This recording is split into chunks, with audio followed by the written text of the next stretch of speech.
여러분 안녕하십니까? 청강문화산업대학교에서 게임 수학을 가르치고 있는 이두구입니다. 이번 영상에서는 회전에 대한 수학에 대해 이야기해 보겠습니다. 회전이란 무엇일까요? 앞선 영상에서 트랜스폼이라고 하는 것은 결국 크기, 회전, 이동이라는 세 가지 변환을 순서대로 변환해주는 합성 변환이라고 이야기했습니다. 이 중에서 회전은 지금 별도로 주제를 떼서 설명드릴 만큼 독특한 변환입니다. 우리가 현실 세계에서 회전을 한다면 중심축을 설정하고 물체를 돌리면 되겠죠. 하지만 앞선 영상에서도 게임에서는 가상세계의 변환이라는 것은 공간이 돌아간다는 개념이라고 했습니다. 따라서 가상세계에서 회전을 구현하기 위해서는 물체가 돌아가는 것이 아니라 공간이 돌아가야 됩니다. 그렇다면 이 무한대로 뻗어 있는 벡터 공간을 어떻게 돌려야 될까요? 지난 영상에서 표준 기저 벡터에 대해서 설명했습니다. 어떤 벡터 공간을 우리가 집이라고 한다면은 이를 떠받들고 있는 주춧돌로 표준 기저 벡터를 설명할 수가 있습니다. 벡터 공간의 모든 벡터는 결국 표준 기저 벡터의 선형 조합으로 만들어지기 때문이죠. 그렇다면 이 표준 기저 벡터를 변경하면 어떻게 될까요? 벡터 공간에 속한 모든 원소들이 표준 기저 벡터가 변화된 그 모습에 따라서 모두 다시 재배치가 될 겁니다. 이것이 바로 공간 변환의 원리라고 할 수 있습니다. 이 원리를 바탕으로 회전을 어떻게 구현하는지 알아보겠습니다. 회전 변환이 가지고 있는 특징 중에 하나는 물체의 모습이 변하지 않는다는 겁니다. 따라서 두 표준 기저 벡터가 어떻게 변했을 때 이 두 표준 기저 벡터가 가지고 있었던 성질을 그대로 똑같이 유지해 주면은 바로 회전 변환이 될 수가 있다는 겁니다. 그렇다면 2차원 평면을 구성하는 두 표준 기저 벡터는 어떤 성질을 가지고 있는지 한번 살펴보겠습니다. 자, 그림에서 보는 것처럼 먼저 각 표준 기저 벡터의 크기는 항상 1입니다. 그리고 두 표준 기저 벡터는 서로 직교하고 있습니다. 이렇게 두 표준 기저 벡터가 가지고 있는 크기가 1, 서로 직교하는 성질을 우리가 계속 유지를 시켜주면은 우리는 회전 변환을 만들 수가 있습니다. 2차원 평면에서 크기가 1인 벡터를 나열하면 어떻게 될까요? 자, 그림에서 보는 것처럼 이렇게 모이면 동그란 원이 만들어지겠죠. 이렇게 반지름이 1인 원을 단위 원이라고 하죠.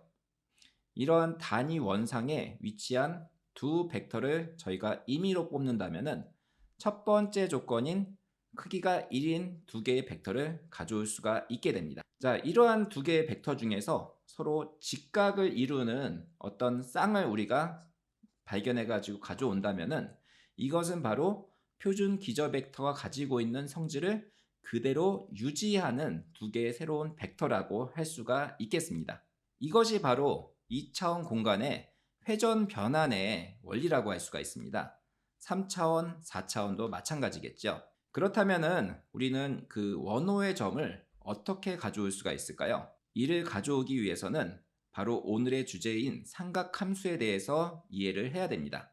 원호 위에 한 점을 표현할 때 우리는 직교좌표 계상에서 x, y라는 데이터를 사용해서 표현할 수가 있지만은 회전이라는 행동의 관점에서는 기준 위치에서 얼마만큼의 각을 사용해서 회전했는지 회전한 각과 반지름을 사용해서 표현할 수가 있습니다. 이 그림에서 수선을 내리면은 직각삼각형이 만들어지죠. 이 직각삼각형은 빗변, 밑변, 높이의 세 가지 부분으로 구성이 되어 있습니다. 이것들을 조합해서 만든 비를 삼각비라고 이야기하는데요. 대표적인 삼각비로는 빗변분의 높이, 빗변분의 밑변, 밑변분의 높이 이 세 가지 종류가 있습니다. 여기서 파생된 것이 삼각함수입니다. 삼각형이란 도형은 모든 각이 90도 이내여야 한다는 그런 제약이 있지만은 이러한 비율을 원으로 확장해서 함수로 표현한 것이 바로 삼각함수입니다. 앞서서 이야기한 빗변분의 높이, 빗변분의 밑변, 밑변분의 높이를 삼각함수에서는 각각 사인 함수, 코사인 함수, 탄젠트 함수라고 이야기합니다. 그렇다면 원상에 위치한 하나의 벡터를 우리가 삼각함수를 사용해서 가져올 수가 있다고 했는데요. 어떻게 가져올 수가 있을까요? 그림을 보면은 우리가 사용하는 단위원의 반지름의 크기가 1이면은 빗변분의 밑변은 밑변이 되고요. 빗변분의 높이는 높이가 됩니다. 그렇다면은 원상에 위치한 임의의 한 점의 삼각함수로 표현한다면은 코사인 세타, 사인 세타라고 이야기할 수가 있습니다. 지금 보이는 것은 삼각함수를 설명할 때 많이 사용하는 움짤인데요. x축에 해당하는 것은 밑변인데 이것은 코사인 함수와 관련이 있다고 했죠. 그리고 y축에 해당하는 것은 높이인데 이것은 사인 함수와 관련이 있습니다. 그래서 우리가 각을 계속해서 늘려나간다면 그림에서 보는 것처럼 이렇게 파형을 만드는 것을 확인할 수가 있습니다. 자, 여기에서 우리가 필요로 하는 것은 직교하는 두 개의 표준 기저 벡터가 우리가 임의의 각 세타라는 걸 주어졌을 때 결국 어떻게 변화되는지 그 좌표를 삼각함수를 사용해서 얻어낸다는 겁니다. 먼저 첫 번째 표준 기저 벡터 1,0에 대해서 살펴보겠습니다. 이것은 아까에서 본 것처럼 바로 코사인 세타와 사인 세타의 좌표로 변환이 됩니다. 그렇다면은 첫 번째와 직교하는 두 번째 표준 기저 벡터가 각 세타만큼 회전한 것은 어떻게 될까요? 두 삼각형은 합동이기 때문에 두 번째 표준 기저 벡터가 회전한 좌표는 마이너스 사인 세타, 코사인 세타가 됩니다.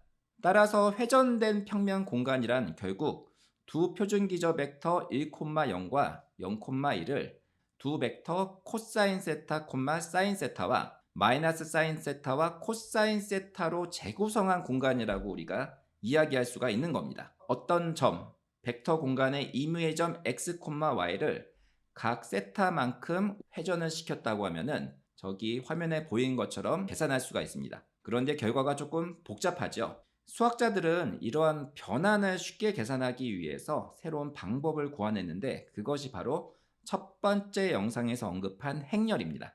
그렇다면 이러한 행렬을 어떻게 설계를 해야 될까요? 지금 이 행렬을 찬찬히 살펴보면은 앞서서 첫 번째 표준 기저 벡터와 두 번째 표준 기저 벡터가 각각 변환값을 저희가 구했었잖아요. 그것들을 하나씩 이렇게 열로 꽂아준 결과라고 볼 수가 있습니다. 이것이 바로 행렬의 설계 원리입니다. 이렇게 2차원 평면에서 진행하는 회전 변환에 대해서 알아봤는데요. 우리가 실제로 사용할 3차원 공간에서의 회전은 보다 까다롭습니다. 3차원 공간에서 임의의 2차원 평면을 설정하고 그것에 따라서 돌려줘야 되기 때문이죠. 게임에서는 이를 위해서 크게 두 가지 방식을 사용합니다. 3차원 공간에서 임의의 회전축을 하나 설정을 합니다. 그리고 우리가 돌릴 점이 속해 있는 평면을 하나 만들고 그 평면을 따라서 회전을 시켜주는 방법이 있습니다. 이것을 축각 회전이라고 이야기합니다. 다른 방법으로는 x, y, z 3개의 표준 기저 벡터를 중심축으로 잡고 지정된 순서에 따라서 하나씩 돌려주는 총 3번 돌려주는 방식을 사용하기도 합니다. 이것을 오일러 각 회전이라고 합니다. 첫 번째 축각 방식의 대표적인 방법으로는 로드리게스 회전 공식이 있습니다. 로드리게스 회전은 앞서서 언급한 내적과 외적을 사용해 다음과 같은 공식으로 계산할 수가 있습니다. 공식이 좀 복잡해 보이는데요. 저는 학교에서 학생들한테 내적 연산과 외적 연산을 연습하는 연습 문제로 굉장히 잘 활용하고 있습니다. 오일러 각 방식은 하나의 회전을 일부러 3번의 회전으로 나누어서 쪼개서 진행하는 방식입니다. 기본 회전축은 우리가 다 인지하고 있는 표준 기저 벡터를 사용하고 있기 때문에 회전축에 대한 정보는 생략하고 그냥 얼만큼 돌아갔는지 각에 대한 정보만 저장하는 방식입니다. 이 방식은 직관적이고 데이터가 적게 사용되기 때문에 대부분의 3차원 소프트웨어에서 물체 회전을 지정할 때 많이 사용합니다. 그런데 이 두 가지 방식 모두 다 단점이 있습니다. 앞서 언급한 로드리게스 회전은 행렬로 만들기가 까다롭습니다. 행렬로 변환하지 않으면 전체 렌더링을 구성하는 렌더링 파이프라인의 흐름이 끊기게 됩니다. 그래서 오히려 역으로 효율이 떨어지는 문제가 발생할 수가 있습니다. 오일러각 방식은 손쉽게 행렬로 만들 수가 있는 반면에 한 번의 회전을 3번으로 끊어서 표현한다고 했었죠. 그렇기 때문에 임의의 축에 대해서 부드럽게 회전하는 이런 움직임을 표현할 때 그 매 움직임마다 3번씩 끊어서 다시 재계산해야 되기 때문에 비효율적이고 까다롭다는 문제가 있습니다. 그리고 가끔가다 한 축의 회전이 증발해버리는 짐벌락이라는 현상도 발생합니다. 그렇다면 3차원 회전을 어떻게 안정적으로 구현할 수가 있을까요? 수학자와 공학자들은 이런 문제를 해결하기 위해서 다차원의 수체계를 사용해서 해결했습니다. 그것이 바로 4원수 커터니언입니다. 다음 영상에서는 이 4원수에 대해서 한번 알아보겠습니다.